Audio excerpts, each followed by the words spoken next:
Picture this, it's 2,000 years ago. You just had a big lunch. And now, you really need to go. There's no bathroom, no toilet paper, no phone to keep you busy. So what do you actually do? Meet Gustavo. Today, Gustavo is doing the one thing every single human ever has had to do. And we're going to find out how people really pulled it off, going back 50,000 years. Forget the clean, fancy version from the movies. The real story is way grosser. First problem? Where do you even go? For most of history, there were no toilets at all. If you lived back then, the plan was easy. Walk away from camp. Find a spot. Done. And we actually know this because people dig up super old human poop that's gone hard like a rock. Yes, that's a real job. The oldest one we've found came from a Neanderthal in Spain, about 50,000 years ago. Fun bonus. It proved they ate their veggies. Toilets only showed up once people started living in big, crowded cities. Because when thousands of you are packed together, just go behind a bush stops working real quick. Some of the oldest toilets ever found are about 5,000 years old. A little stone village in Scotland had tiny rooms with drains running underneath. And way over in the ancient Indus Valley, whole cities had toilets connected to underground pipes. Indoor plumbing, thousands of years ago. Meanwhile, your Wi-Fi still dies the second you sit down. The ancient Egyptians kept it simple. A seat with a hole over a box of sand that a servant emptied out. Fancy. Okay, the big moment. You're done. Now what? The honest answer? People used whatever they could grab. Through history that's been leaves, grass, moss, sticks, rocks, wool, snow, seashells, even corn cobs. And when there was nothing at all, your bare hand. Usually the left one, which is why in a lot of places the left hand is still the dirty hand today. But some people got creative. Take the ancient Greeks. Their move? Rocks. Small, smooth stones. They were so into it that there's a 2,700-year-old cup with a painting of a guy mid-wipe, stone in hand. They even had a saying, 3 stones are enough. And here's my favorite part. Sometimes they used broken bits of pottery. Now those same broken bits were also how the Greeks voted to kick somebody out of town. You'd scratch your enemy's name into one. That's actually where the word ostracized comes from. And then, some people used that exact piece, name and all, to wipe.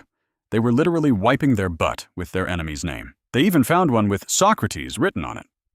The original 1-star review. The downside? Wiping with a sharp piece of pottery is, well, a terrible idea. It probably caused all kinds of painful problems down there. Savage, but ouch. Then we get to Rome. The empire that gave us roads, giant water systems, and a sponge on a stick. Basically, a sea sponge tied to a wooden handle. Roman public toilets were long stone benches full of holes, sitting right next to each other. No walls, no privacy. You'd literally chat with the guy beside you while you both went. And the sponge? In a lot of places, everybody shared it. One sponge. Rinsed in a bucket of water, maybe a splash of vinegar, then handed to the next person. The first thing humans ever shared as a group. And they picked that. Quick honest note, experts actually argue about this one. The old Roman writing is pretty vague, and some think the sponge was really for cleaning the toilet, like a toilet brush, not the people. We honestly don't know for sure. What we do know is the rich didn't risk it. They used soft cloth, the fancy 3-ply of its day. Oh, and the Romans wasted nothing. Not even pee. They collected it in pots on the street and used it as a cleaning product. Turns out old pee is great for washing clothes and even whitening teeth. Yep, Roman toothpaste was sometimes pee. It got so useful that the emperor put a tax on it.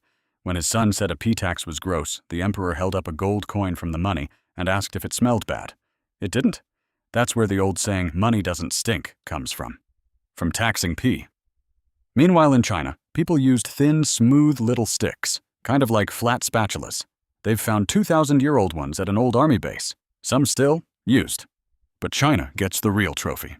They invented paper. And by the 500s, someone wrote, basically, I'd never use paper with important words on it to wipe, which kind of tells you what they were doing with all the other paper.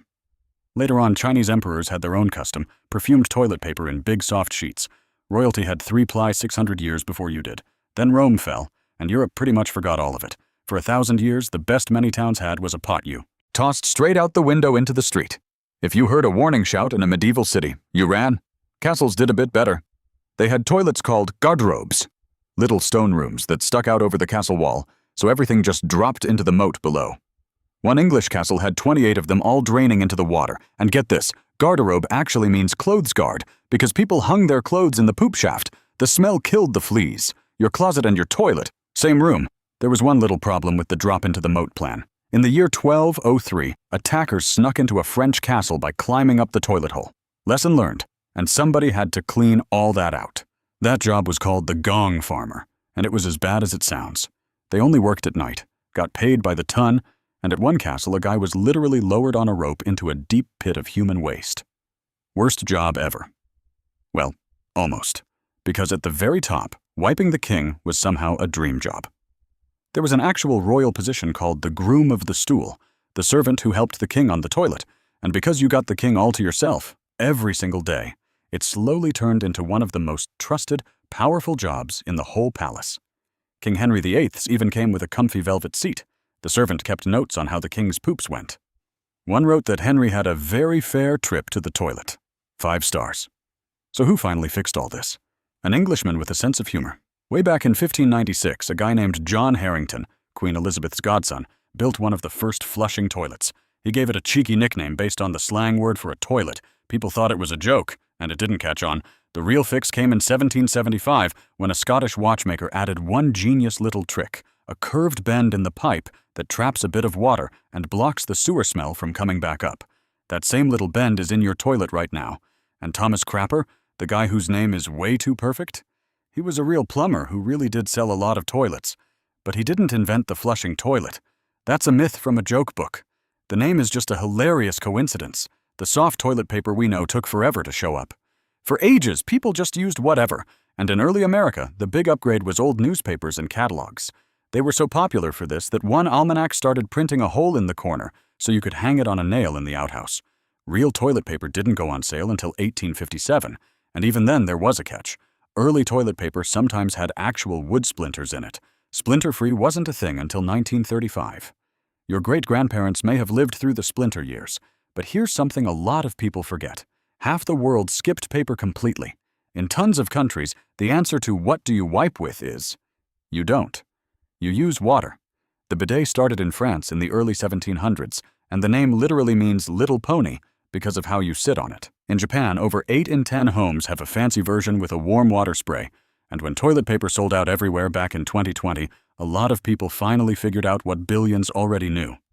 Now, you ask the real question. What about the days when it wasn't a normal trip? When your stomach went totally wrong? This is where it stops being funny. Back then, a bad stomach wasn't just annoying. It could kill you. There was no clean water to drink, no medicine, and almost everyone had worms living in their gut. Actual worms, some of them really long. We know because the eggs still turn up in that ancient poop in those old toilets. A really bad case could honestly end you. And here's the twist, the part that surprised even the experts. You'd think the Romans, with all their toilets, sewers, and famous baths, would have been the cleanest, healthiest people around. A scientist checked. He looked at the evidence from all over the empire, and he found the opposite. With all that plumbing, people actually had more of those gut worms than before, not fewer. Why? Probably all the stuff we just talked about.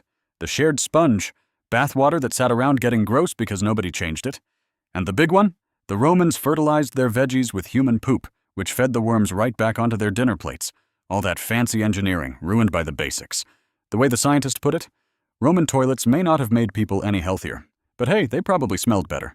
So next time you grab that soft, clean, splinter-free roll, the one billions of people in history would have killed for, maybe give it a second of respect. Gustavo does. Because toilet paper isn't the boring part of history. From the rock, to the sponge, to that little bend in your pipe, it might just be the thing that kept us alive. You're welcome.